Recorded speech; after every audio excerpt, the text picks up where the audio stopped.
ajjuma ñetti fan ci weeru avril Macky Sall waxtaan na ak askan wi ngir jëmal juróom benn fukki at yi Sénégal moom boppam. Ana lu ñu mën a jàngat ci li mu wax. ci njëlbeenu waxam def na lu am solo ndax jaajëfal na takk der yu mag yi.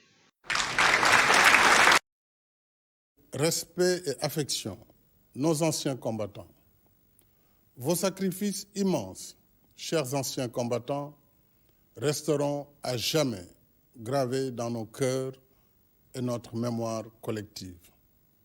ginnaaw loolu jaajëfal na takk der yi ak seen ak njàmbaar muy lu rafet.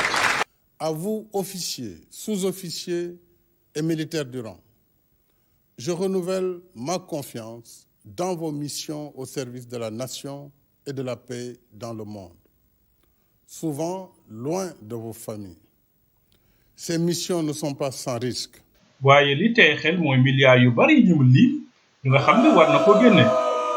En œuvre du programme de résilience économique et sociale seront couvertes par le fonds de riposte contre les effets du Covid-19, Force Covid-19, doté de 1 000 milliards de francs CFA.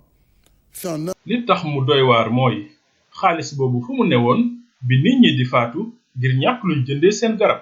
fu xaalis boobu newoon bi jàngalekat yi di laaj seeni payoor. fu xaalis boobu newoon bi sunu doom yi di jàngee ci ay barabu sàkket. ak su loolu weesoo nu ñuy def ba xaalis boobu ñi ko soxla jot ci. li gën a jur coow nag mooy lu njiitu réew mi wax ni.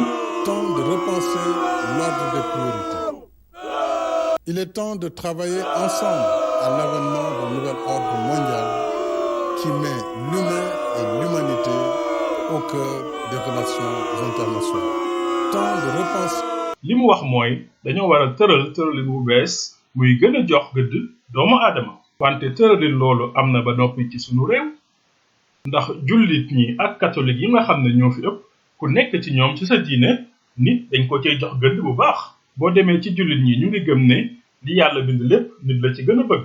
nga dem ci catholique yi ñu ngi gëm ne yàlla mi ngi bind nit ci meloom. kon wax ji du li Sénégal soxla.